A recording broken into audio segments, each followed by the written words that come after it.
प्यारे बच्चों, इस वीडियो में हम लोग त्रिकोणमितीय अनुपात का मान कैसे निकालते हैं विभिन्न कोणों के लिए वो सीखेंगे। तो आइए देखते हैं कि कैसे निकालते हैं। तो सपोज हमारे पास एक त्रिभुज है ए बी सी, ये समबाहु त्रिभुज है। तो तीनों भुजाएं हो गई बेटा ए और ए। प्रत्येक कोण हो गया बेटा 60 डिग्री का।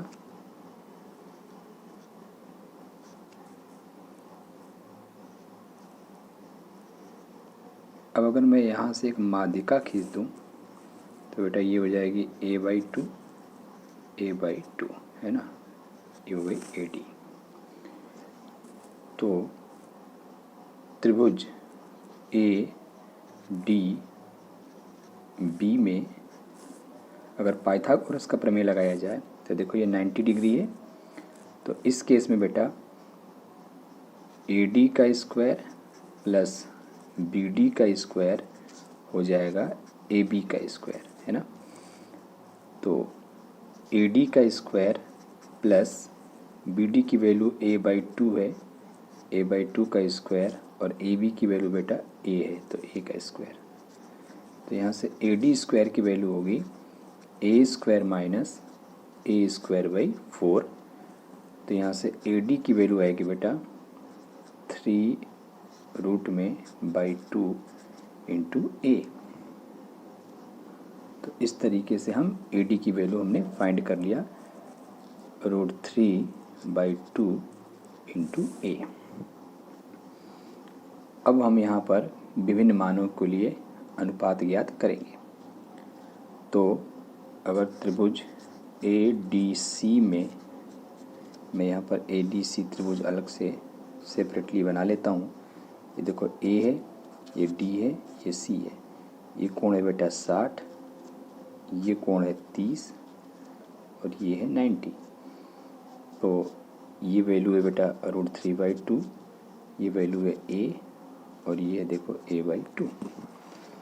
तो इस त्रिभुज ADC में अगर हम sin 60 लिखना चाहें, 60 डिग्री के लिए साइन का मान क्या होगा, तो साइन का फार्मूला होता है, साइन अनुपात जो है वो लाल बटा कक्का से लंब और कर्ण के अनुपात के बराबर होता है। तो लंब है बेटा √3/2a और कर्ण है a। तो देखो यहाँ a से a कैंसिल, तो साइन 60 की वैल्यू आ गई √3/2। तो हम कहेंगे कि साइन 60 डिग्री की वैल्यू जो होती है वो √3/2 होती है। इसी प्रकार से बेटा अगर मुझे cos 60 की वैल्यू निकालनी है तो cos होता है आधार बटा कर्ण। आधार है a/2, कर्ण है a, तो a से a कैंसिल, तो देखो ये वैल्यू आएगी हाफ। तो cos 60 की वैल्यू आएगी हाफ।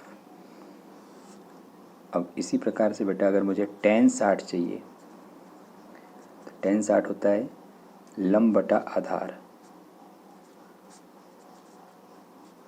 और यहाँ पर लंब है √3/2a और आधार है a/2। तो a से a कैंसिल, 2 से 2 कैंसिल, तो वैल्यू आएगी बेटा √3। तो इस तरीके से tan 60 की वैल्यू हो जाएगी √3।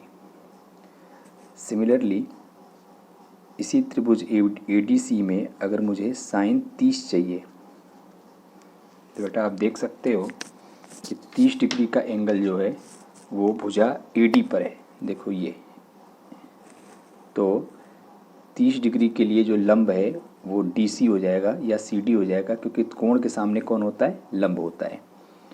तो sin 30 की वैल्यू जो होगी वो CD/AC के अनुपात के बराबर होगी, क्योंकि कर्ण तो सेम रहता है, लंब और आधार कोण के हिसाब से बदलते रहते हैं।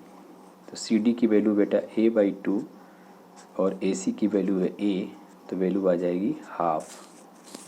ऐसे ही cos 30 की वैल्यू फाइंड करनी है बेटा, तो 30 के लिए जो बेस है, आधार है, वो हो गया AD और कर्ण जो है वो AC। तो AD की वैल्यू हो गई बेटा √3/2a और AC की वैल्यू हो गई A। तो यहाँ से वैल्यू आ जाएगी √3/2, क्योंकि A से A कैंसिल हो गया। और इसी प्रकार से अगर मुझे tan 30 की वैल्यू निकालनी होगी बेटा, तो लंब बटा आधार, तो लंब हो गया CD और आधार हो गया AD। तो ये बेटा A/2 डिवाइडेड बाई √3/2a। देखो A से A कैंसिल, 2 से 2 कैंसिल, ये वैल्यू हो जाएगी 1/√3। तो इस तरीके से हम 60 डिग्री और 30 डिग्री के लिए सभी त्रिकोणमितीय अनुपातों को निकाल सकते हैं। साइन का उल्टा कर देंगे तो कोसेक आएगा, कॉस का उल्टा करेंगे तो सेक आएगा और टेन का उल्टा करेंगे तो बेटा कॉट आएगा। इस प्रकार से हम 30 और 60 डिग्री के लिए सभी 6 अनुपातों का मान इस त्रिभुज की सहायता से बड़े ही आसानी से निकाल सकते हैं। इसी प्रकार से बेटा अगर मुझे 45 डिग्री का मान निकालना है तो फिर से मैं एक त्रिभुज बना लेता हूँ, समद्विबाहु त्रिभुज। सपोज ये ABC है और ये भुजा A है, ये भुजा भी A है और ये कोण जो है वो 90 है।